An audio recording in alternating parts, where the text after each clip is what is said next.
सुदर्शन कुमार शर्मा, मुख्य प्रवक्ता BJP district Poonch. आज की जो प्रेस वार्ता है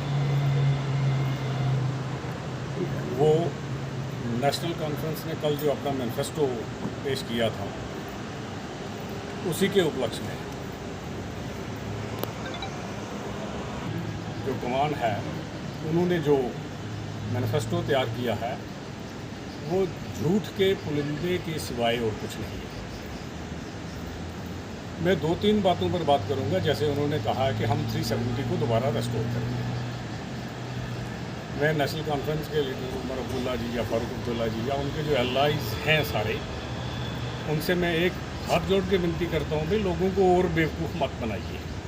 370 के बारे में आज इंडिया का बच्चा बच्चा जानता है कि नेहरू जी ने एक प्रेसिडेंशियल ऑर्डिनेंस के ज़रिए डॉक्टर राजेंद्र प्रसाद जी को बोला था, और ये एक प्रेसिडेंशियल ऑर्डिनेंस था जो कॉन्स्टिट्यूशन में आर्टिकल की शक्ल लेके बीच आ गया। और उसके लिए प्रोविज़न ये था कि उसको 6 महीने के अंदर उस वक्त पार्लियामेंट में 2/3 मेजॉरिटी से पास करवाना था।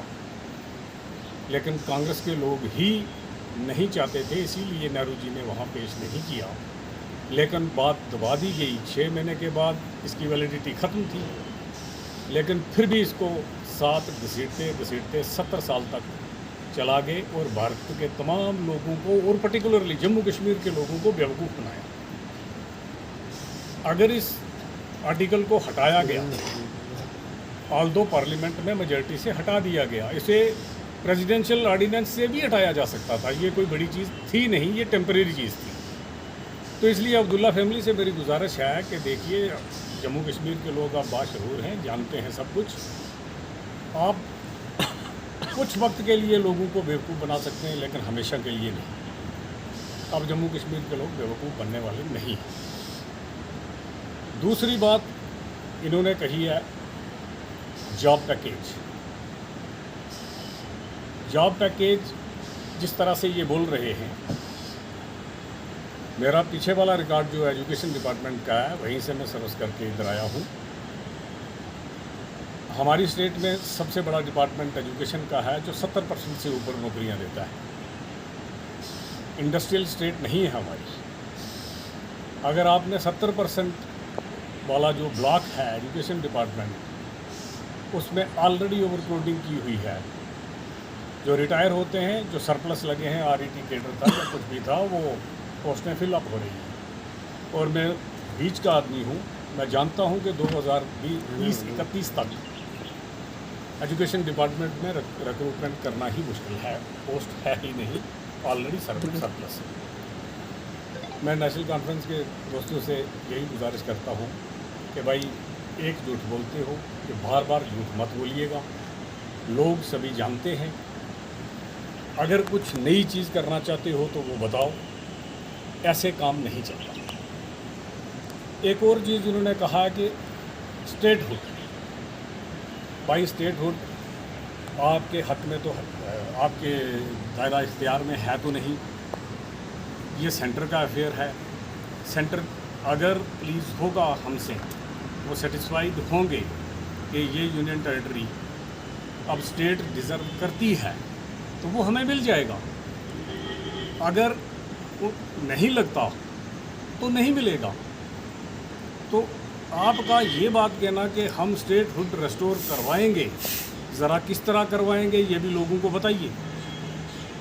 इसलिए मेरी गुजारिश है उनसे कि भाई इस तरह की जो जिसको हवाइयाँ बोलते हैं, ये बातें मत कीजिए, क्योंकि ये 70 या 60 के दशक के पीछे वाला जो है वो वाला ज़माना नहीं है। वक्त बदल चुका है, लोग सब जानते हैं, इंफॉर्मेशन फ्लो है। तो एक बात इन्होंने और की पब्लिक सेफ्टी एक्ट के बारे में। देखिए, पब्लिक सेफ्टी एक्ट है या कुछ है, ये सब सेंटर के अफेयर्स होते हैं। पब्लिक को सेफ्टी चाहिए, उसको देखकर सेंटर पॉलिसीज़ बनाते हैं कि हमारे लोगों की सुरक्षा कैसे की जाए। जो नेगेटिव एलिमेंट्स हैं हमारे समाज में, उनको कैसे डील किया जाए। तो ये बड़े हसास मामले होते हैं। इन पर कोई भी पॉलिसी फ्रेम होती है उसमें सेंटर का दखल होता है, इन्हें ऐसे नहीं बोलना चाहिए। इस तरह से उन्होंने काफ़ी अपने मैनिफेस्टो में रखा है। कुछ और पॉइंट्स भी हैं, मेरे बाकी साथी भी हैं, वो भी बात करेंगे। तो पूंछ मीडिया का धन्यवाद करता हूं जो कि वक्तन वक्तन आप हमारे पास आते हैं और पूंछ ग्राउंड जीरो की रिपोर्ट को हाईलाइट करते हैं। आज पूरे जम्मू कश्मीर की रिपोर्ट को आप हाईलाइट करेंगे। आप देखिए कि इलेक्शन का जो माहौल बिगल बच चुका है और नेशनल कॉन्फ्रेंस का जो मैनिफेस्टो जो का निकला है उसके बीच जो है हमारे spokesperson retired CO Sudarshan ji ने आपको बता दिया है, लोकेश शर्मा जी ने बड़ी तफसील में बताया आपको कि ये जो मैनिफेस्टो है ये जम्मू कश्मीर के लोगों के ऊपर फिर जो है पट्टी आंखों में पट्टी बांधी जा रही है। तो मैं जम्मू कश्मीर के लोगों को ये हाथ जोड़ के प्रार्थना करता हूँ कि आप ऐसी दुगलियाँ जो पार्टियाँ हैं नेशनल कॉन्फ्रेंस PDP हो, इनके चक्कर में मत पड़ें, इनकी बातों में मत आएँ और आप अपना मतदान जो है बड़े तन मन धन से करें जिस पार्टी को आपने देना है। आज बात करते हैं हम कि नेशनल कॉन्फ्रेंस के मैनिफेस्टो में कहा गया है कि हम राशन फ्री देंगे। मैं नेशनल कॉन्फ्रेंस के कोर ग्रुप को ये पूछना चाहता हूँ कि 2019 से लेकर 2027 तक जो है राशन मोदी गवर्नमेंट ने फ्री किया हुआ। और उसके बाद रही बात सिलेंडर की, गैस सिलेंडर की, 14 करोड़ सिलेंडर जो हैं BPL वालों को जो है वो मिल चुके हैं। और नेशनल कॉन्फ्रेंस के मैनिफेस्टो में ये बताया गया कि हम सिलेंडर भी देंगे। मैं उनसे ये पूछना चाहता हूँ कि जब आपने जम्मू कश्मीर के बीच 70 साल राज किया, आपने लोगों को क्या सुविधा दी? सिर्फ बच्चों के हाथों में आपने गन पकड़ाई, पत्थर पकड़ाए और देश के विरुद्ध जो है कार्य कराए। आज मोदी गवर्नमेंट ने जम्मू कश्मीर के बीच, खासतौर कश्मीर के बीच उन नौजवानों के हाथ में लैपटॉप दिया है, बल्ला दिया है, स्पोर्ट्स की तरफ उनका रुझान बढ़ा है। तो मैं मुबारकबाद देता हूं जम्मू कश्मीर के लोगों को, खासतौर कश्मीर के लोगों को जिन्होंने मोदी गवर्नमेंट की सराहना की है। और आज बड़े दुख से कहना पड़ता है कि नेशनल कॉन्फ्रेंस जो है वो हमारे नौजवानों के ऊपर जो है सियासत खेल रही है। मैं उनसे ये अपील करता हूँ कि आप सियासत कीजिए, सच की सियासत कीजिए, लोगों को मत गुमराह कीजिए। आज हर एक बच्चे के पास, हर एक गाँव की भी जो है एजुकेशन है, एजुकेशन पहुंच चुकी है। जहां तक आपने नहीं पहुंचाई है वहां तक मोदी गवर्नमेंट ने पहुंचाई है। लेकिन मेरी आपसे ये प्रार्थना है कि आप हमारे जम्मू कश्मीर को जो है आगे ले जाने की बात करें, बैकफुट पे मत लें।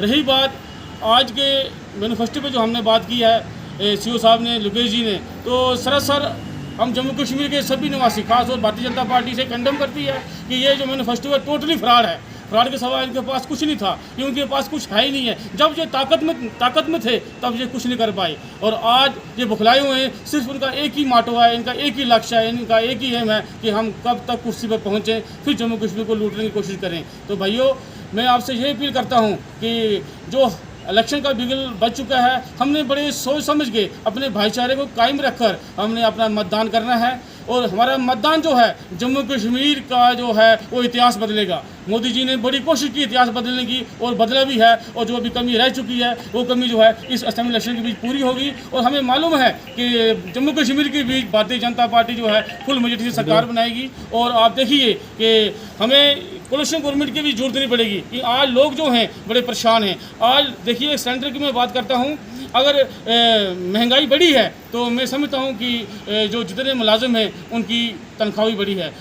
आज से 20 साल पहले, 10 साल पहले, 15 साल पहले हमारे बुजुर्ग इन जंगलों में लकड़ काट के लाते थे, उसमें हम भी शामिल हैं, जितने भी यहाँ बैठे हैं सब शामिल हैं। आज वो लकड़ी का गड्ढा हम लाएंगे तो एक गड्ढे की कीमत है 1000 रुपया, मैक्सिमम 2 से 3 दिन चलेगा। एक सिलेंडर जो है अगर 850 का हमें मिल रहा है उसमें सब्सिडी भी मिल रही है, वो सिलेंडर तकरीबन 20 से 25 दिन चलता है, वो फैमिली के ऊपर डिपेंड है। तो इससे बड़ी सहूलियत जो है जम्मू कश्मीर के लोगों को, पूरे देश के लोगों को मोदी गवर्नमेंट दे रही है। और नेशनल कॉन्फ्रेंस अपने मैनिफेस्टो में कहती है जी कि हम सेंटर फ्री देंगे। मैं उनसे पूछना चाहता हूँ कि आप सेंटर फ्री कहाँ से देंगे?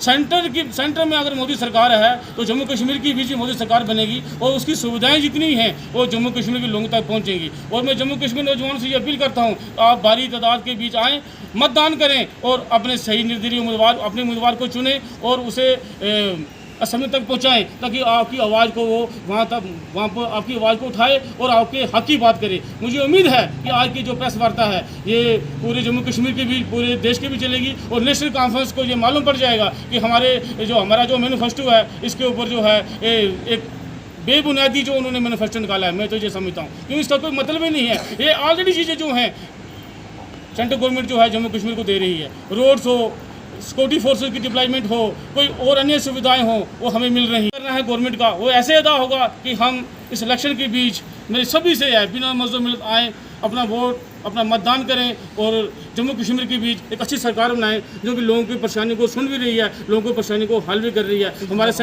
हमारे भारतीय जनता पार्टी का यही एम है कि हम सुख दुख के बीच सबके साथ खड़े हैं। और आज जितनी भी पार्टियां ये मैनिफेस्टो निकालेंगी, इनकी कोई भी ताकत नहीं है, ये बेबुनियादी हैं। इनमें लोगों की आंखों में पट्टी बांधने की जो एक परंपरा रखी हुई है फिर 70 साल से, अब वो परंपरा चलने वाली नहीं है। जहाँ पर आए हुए सभी मीडिया बंधु का मैं धन्यवाद करता हूँ। जय हिंद, जय भारत, जय पुंछ। कल नेशनल कॉन्फ्रेंस के एक्टिंग प्रेसिडेंट उमर अब्दुल्ला साहब ने श्रीनगर में की, उसी के उपलक्ष्य में यहाँ पर हमने प्रेस कॉन्फ्रेंस रखी है। तो उन्होंने जो भी प्रेस कॉन्फ्रेंस में बातें कही हैं, मैं समझता हूँ कि 100% झूठ हैं और किसी बात पर भी सदाकत पर नहीं है। हमारी बीजेपी गवर्नमेंट ने जो भी स्कीमें पिछले 2014 के इलेक्शन के बाद जब बीजेपी पावर में आई और उन्होंने जो स्कीमें लॉन्च की हैं जम्मू कश्मीर के लोगों के लिए, उन्हीं को उन्होंने रिपीट किया है और कोई नई चीज़ उसमें नहीं है। तो मैं जो 12 पॉइंट उन्होंने निकाले हैं उनका एक एक करके आपको जवाब दूंगा। तो सबसे पहले मैं समझता हूं कि जो उन्होंने कल ये बात कही कि हम अगर पावर में आएंगे तो शेड्यूल्ड ट्राइब स्टेटस जो पार्टियों को मिला है उसको हम ख़त्म कर देंगे। उसके उपलक्ष्य में आपको मैं कहना चाहता हूँ कि आगा सईद रूल्ला का ये ट्वीट है, इसको आप मैं आपको इसकी कापी भी भेजूँगा, हार्ड कापी, और उसमें लिखा है कि हम रिजर्वेशन जो पॉलिसी है इसको रिवोक करेंगे और जो है पार्टी को जो रिजर्वेशन मिली है 10% इसको ख़त्म करेंगे। तो मैं बड़े अफसोस के साथ ये आज बात आपके सामने रखना चाहता हूँ और मैं ये क्लियर कर देना चाहता हूँ कि पिछले 3-4 इलेक्शन जो नेशनल कॉन्फ्रेंस ने जीते हैं वो सिर्फ़ और सिर्फ पहाड़ियों को बेवकूफ़ बनाकर उन्होंने जीते। 1996 में जम्मू कश्मीर की असम्बली के अंदर 76 MLA ने एक रेजोल्यूशन पास किया था। इस वक्त नेशनल कॉन्फ्रेंस की गवर्नमेंट थी और उन्होंने कहा था कि पहाड़ियों को शेड्यूल ट्राइब दिया जाए।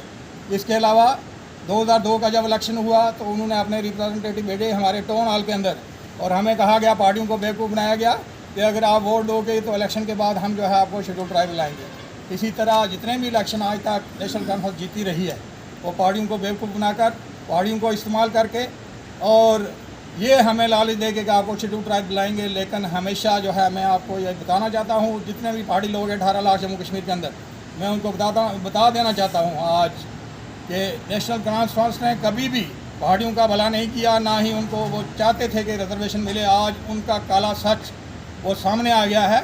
आप देख रहे हो कि आगा सईद रूल्ला उसने एक ट्वीट किया है और उसने हमारी भारत की पार्लियामेंट के अंदर बोला है कि जब जम्मू कश्मीर में अगर नेशनल कॉन्फ्रेंस की सरकार पावर में आती है तो हम पहाड़ियों का शेड्यूल ट्राइब जो है वो ख़त्म करेंगे। तो मैं जितने भी पहाड़ी लोग हैं हमारे जम्मू कश्मीर के अंदर, मैं उनको ये कह देना चाहता हूँ कि आज तक हमें बेवकूफ़ बनाया गया, अब आप बेवकूफ़ मत बनिए। अपनी आने वाली जनरेशन के साथ, अपने बच्चों के साथ मत खेलिए। ये वो पार्टी है जो आपके बच्चों का हक छीनना चाहती है। हमने 70 साल स्ट्रगल की है, 70 साल की स्ट्रगल के बाद पहाड़ियों को शेड्यूल ट्राइब मिला है और नेशनल कॉन्फ्रेंस इज आज bent to remove schedule tribe status from Jammu and Kashmir जो पहाड़ियों को मिला है। दूसरी बात जो मैं आपको कहना चाहता हूँ कि इन्होंने कहा कि मेडिकल पॉलिसी लाएंगे हम, तो मैं आपको ये आज जितने भी प्रेस के बंधु यहाँ पर आए हैं मैं आपको ये बता देना चाहता हूँ कि मेडिकल पॉलिसी ऑलरेडी जो है यहाँ पर इन्फोर्स है। आप देखते हो 5 लाख का जो है आयुष्मान कार्ड जो है मोदी जी ने 2014 से हमारे लोगों को दिया है और 5 लाख का कार्ड एक आदमी को नहीं मिला है। अगर एक घर के अंदर 10 आदमी हैं तो 50 लाख का कार्ड वो समझो, जिसके घर के अंदर 15 आदमी हैं, जिसके अंदर 20 आदमी, हर एक आदमी को 5-5 लाख का उसका लाभ मिल सकता है। तो कोई नई चीज़ ये नहीं लाने वाले हैं, ये ऑलरेडी इन्फोर्स है। ये ऑलरेडी जितने भी हमारे हॉस्पिटल हैं उनके अंदर उनको इंस्ट्रक्शनें इशू की गई हैं कि जो भी गरीब आदमी आता है उसके पास आयुष्मान कार्ड है, उसका आयुष्मान कार्ड लिया जाए, उसको 5 लाख रुपये तक का बेनिफिट दिया जाए। उसके साथ ये कहते हैं मेडिकल पॉलिसी को हम चेंज करेंगे। तो मैं आपको बता देना चाहता हूं कि ऑलरेडी जम्मू के अंदर भी एक एम्स जो पिछले दिनों 2 महीने पहले सांबा के अंदर हमारी गवर्नमेंट ने जो जिसका उद्घाटन हुआ है, हमारे हिंदुस्तान के हेल्थ मिनिस्टर आए थे और उन्होंने उसका उद्घाटन किया और वो चलना शुरू हो गया है। उसमें 7000 बेड का एम्स जो है फ़िलहाल फंक्शनल हुआ और उसके बाद आस्ता आस्ता उसमें इम्प्रूवमेंट हो रही है। इसके साथ साथ श्रीनगर का एम्स उसमें भी जो है वो फंक्शनल है और इसके अलावा 10 मेडिकल कॉलेज जो जम्मू कश्मीर के अंदर हैं हमारी मोदी सरकार ने दिए हैं। अगर ये चीज़ें सारी ऑलरेडी दी हुई हैं तो ये कौन सी मेडिकल जो है पॉलिसी जम्मू कश्मीर के अंदर लाएंगे और कौन सा लाभ देंगे? मैं आपको बता देना चाहता हूँ ये सरासर झूठ बोल रहे हैं और जम्मू कश्मीर के लोगों को बेवकूफ़ बनाया जा रहा है। इसी के साथ ही मैं आपको बता देना चाहता हूँ कि ये कहते हैं हम जम्मू को जम्मू सिटी को इम्प्रूव करेंगे और श्रीनगर सिटी को इम्प्रूव करेंगे। तो साथियों, मैं आपको ये बता देना चाहता हूँ कि जम्मू स्मार्ट सिटी का काम जोरों से चल रहा है। उसमें अरबों रुपये जो है खर्च हो चुके हैं। आप देखो, फ्लाईओवर बन रहे हैं, जम्मू सर्कुलर रोड बन रही है, जम्मू के अंदर तवी के ऊपर 2 नए ब्रिज बनाए जा रहे हैं। और आप देखो, जितनी रोड के अंदर इम्प्रूवमेंट हो रही है, जम्मू के जितनी भी लेन ड्रेन्स और जितने भी वहाँ पर सिस्टम है उसको इम्प्रूव किया जा रहा है। और कोई नई चीज़ ये नहीं लाने जाना। जम्मू सिटी को ऑलरेडी मोदी गवर्नमेंट ने स्मार्ट सिटी डिक्लेयर कर दिया है और उस पर काम चल रहा है। इसी तरह श्रीनगर के अंदर जो स्मार्ट सिटी बन रही है उसमें भी जोर शोर से काम चल रहा है। आपने देखा पिछले दिनों यहाँ पर जब स्पोर्ट्स करवाए गए, बाहर से जो टीमें आई उन्होंने देखा कि जम्मू श्रीनगर स्मार्ट सिटी के अंदर आप श्रीनगर लाल चौक से लेके डल लेक तक आप देखो, और रोड की कितनी इम्प्रूवमेंट हो गई है। वहाँ पर टाइलिंग का काम किया जा रहा है। आप देखो, काजी कुंड से लेकर लाल चौक तक जो है फ्लाईओवर बन रहे हैं। इसके अलावा जो हमारे नेशनल हाईवेज बन रहे हैं, आप देख रहे हैं कि श्रीनगर तक नेशनल हाईवे 4 लेन का काम जो है वो जोर से चल रहा है। वो मोदी जी की गवर्नमेंट ने 2014 में स्टार्ट हुआ था और मुझे लगता है कि विदिन 1 ईयर वो जाके कंप्लीट हो जाएगा। और कोई नई स्कीम नहीं है जो नेशनल कॉन्फ्रेंस गवर्नमेंट लाना चाहती है। ये सेंट्रल गवर्नमेंट ही है। हमारी गवर्नमेंट, जम्मू कश्मीर गवर्नमेंट के पास तो 1 महीने के लिए तनख्वाह के लिए पैसे नहीं है जो मुलाजमों को दे सके। तो इतने बड़े बड़े प्रोजेक्ट जो मोदी गवर्नमेंट ने शुरू किए हैं, मैं आपको यकीन दिलाना चाहता हूँ कि मोदी गवर्नमेंट इनको कंप्लीट करेगी। उसके साथ साथ आप देख रहे हो कि जम्मू से लेकर दिल्ली से लेकर जम्मू तक और जम्मू से लेकर श्रीनगर तक जो रेलवे लाइन जा रही है उसका काम 99% पूरा हो चुका है।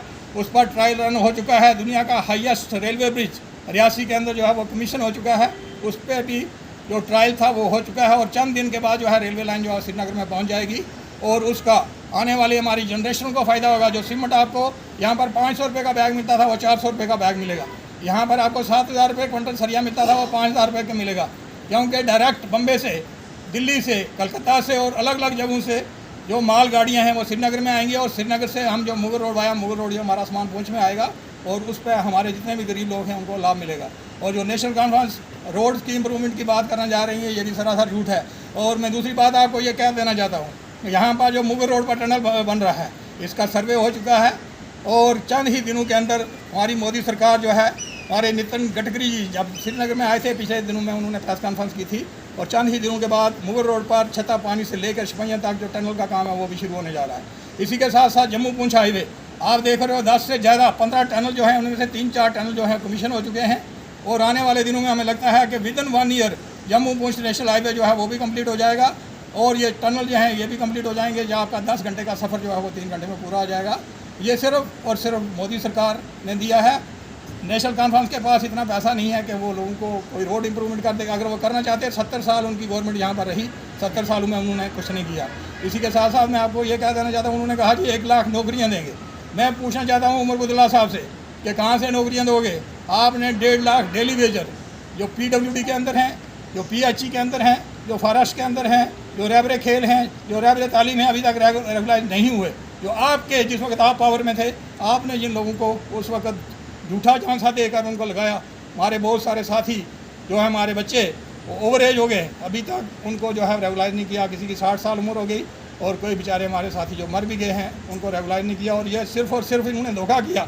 नेशनल कॉन्फ्रेंस ने अगर ये चाहते तो उनको परमानेंट पोस्टें निकाल के ऑब्जर्व कर सकते थे, लेकिन इन्होंने नहीं किया। और ये फिर एक बार जम्मू कश्मीर की जनता के साथ धोखा करने जा रहे हैं। कोई 1 लाख जो है अपॉइंटमेंट नहीं होने वाली है। ऑलरेडी हमारे 2032 तक जो है RE टीचर लगे हुए हैं, वही जो है वो ऑब्जर्व नहीं हो सकते। इसके अलावा जितने भी हमारे PHE के अंदर, PWD के अंदर और अलग अलग डिपार्टमेंट के अंदर डेली वेजर हैं, उनको पक्का करने का कोई प्रावधान नहीं है। ये सिर्फ और सिर्फ हमारी मोदी गवर्नमेंट ही कर सकती है, क्योंकि पैसा सेंट्रल गवर्नमेंट ने देना है और सेंट्रल गवर्नमेंट की हमारी पॉलिसी है और हमारे मैनिफेस्टो में है कि आने वाले वक्त में जब अगर जम्मू कश्मीर के अंदर भारतीय जनता पार्टी की सरकार आती है तो सबसे पहला काम यही होगा कि हम जितने भी डेली वेजर हैं जो पिछले 10-15 साल से नेशनल कॉन्फ्रेंस की गवर्नमेंट में लगे थे, आज तक धक्के खा रहे हैं, उनको रेगुलाइज किया जाएगा। इन्होंने पैसे खा के, इनके अफसर जो थे उस वक्त, उन्होंने जो है सेंटर को दिए थे, वो किसी और की गवर्नमेंट नहीं थी। नेशनल कॉन्फ्रेंस की गवर्नमेंट पिछले 70 साल में रही है, चाहे इनकी कोalition गवर्नमेंट हो या इंडिविजुअल गवर्नमेंट थी। प्रोजेक्ट जो है पावर प्रोजेक्ट इन्होंने ही उस वक्त दिए थे। लेकिन मोदी जी की गवर्नमेंट में आप देख रहे हो प्रणाई प्रोजेक्ट का काम जो है बड़े जोरों शोरों से चल रहा है। उड़ी का प्रोजेक्ट जो है कमीशन हो चुका है। 24 आवर बिजली जो है हमारे लोगों को मिल रही है और आने वाले वक्त में भी बिजली की इम्प्रूवमेंट होगी। कुछ वजह से बारिश होती है या मौसम ख़राब होने के कारण किसी दिन बिजली नहीं आती, या कोई ग्रिड स्टेशन ख़राब होने के कारण। अदरवाइज़ आप देख रहे हो कि वोल्टेज का यहाँ पर इतना अच्छा सिस्टम है, बिजली 24 आवर्स हमें मिल रही है। और मोदी गवर्नमेंट में आने वाले वक्त में अगर जम्मू कश्मीर के अंदर मोदी सरकार आती है तो हमारे जो जम्मू कश्मीर के चीफ मिनिस्टर होंगे वो 500 यूनिट बिजली तक फ्री देंगे। जो ये बात इन्होंने की है, जब तक इनकी गवर्नमेंट रही पावर में ये रहे, इन्होंने किसी को फ्री बिजली नहीं दी। और ये भी सरासर झूठ बोल रहे हैं कि हम 200 यूनिटें जो है वो फ्री में देंगे। ये जो है वो एक्सपोर्ट किया जा रहा है कश्मीर का सेब नहीं। मैं उमर अब्दुल्ला साहब को कहता हूँ कि आप पत्नीटॉप में आके बैठिए, आप उधमपुर में बैठिए, आप काजीगुंड में बैठिए। अगले महीने से आप 1 महीने का वहाँ पर डाक बंगलों में कमरा ले लीजिए और रोड पर कुर्सी लगा के बैठो और गिनना शुरू करो कि कश्मीर से कितने ट्रक जो हैं वो श्रीनगर से दिल्ली के लिए, बम्बे के लिए और हिंदुस्तान के अलग अलग कोनों में जा रहे हैं। कश्मीर का सारा सेब जो है हिंदुस्तान के अलग अलग कोनों में जाता है और जितना बेस्ट क्वालिटी का सेब है दुनिया के अलग अलग कोनों में जा रहा है। और उस पर इतनी सहूलत है, पिछले साल 1-2 दिन कहीं किसी वजह से ट्रक रुक गए, लेकिन मोदी सरकार ने इमीडिएटली कहा कि बाकी गाड़ियों को रोक दिया जाए, बाकी कार्रवाई रोक दी जाए और सेब की जो है सप्लाई है इमीडिएटली बहाल की जाए। के हिसाब से अगर एक गाड़ी में एक डिपार्टमेंट की फाइलें आती थी तो 10 ट्रक शो करके ये लोग खाते थे पैसे। जितनी देर भी यहाँ पर 70 साल इनकी गवर्नमेंट रही हो, चाहे वो PDP की गवर्नमेंट हो या नेशनल कॉन्फ्रेंस की गवर्नमेंट हो, सबसे बड़ा फ्रॉड जम्मू कश्मीर के अंदर दरबार मूव था। तो दरबार मूव में हज़ारों ट्रक ये शो करते थे कि कश्मीर से श्रीनगर आ रहे हैं और श्रीनगर से जब दरबार मूव जम्मू में होता था उस वक्त ये शो करते थे और जब जम्मू से दरबार मूव श्रीनगर जाता था अरबों रुपये निकलते थे। हमारी मोदी गवर्नमेंट ने ये ख़त्म कर दिया है। अब डिजिटल ज़माना आ गया है। मैं खुद गवर्नमेंट एम्प्लॉय रहा हूँ, मैं देखता हूँ कि आज जितनी भी एम्प्लॉयज़ की सर्विस बुकें हैं वो सारी डिजिटल हो गई हैं, उनको कंप्यूटराइज किया गया है। डिपार्टमेंट के जितने भी अलग अलग फाइलें होती हैं, जितने भी आर्डर्स होते हैं वो सारे जो हैं वो प्रिजर्व करके रख दिए गए हैं। अगर कमिश्नर सेक्रेटरी जम्मू में बैठेगा, उसको कोई भी डॉक्यूमेंट असेस करना होगा श्रीनगर से, उसके अपने साथी को कंप्यूटर से कहेगा, 1 सेकंड में जो है वो इलेक्ट्रॉनिक माध्यम से वो उसको सारे के सारे आर्डर किसी भी फाइल के, किसी भी डिपार्टमेंट के कोई भी इंफॉर्मेशन चाहिए होगी मिल जाएगी। और ये इतना टाइम निकाला और हमारी बात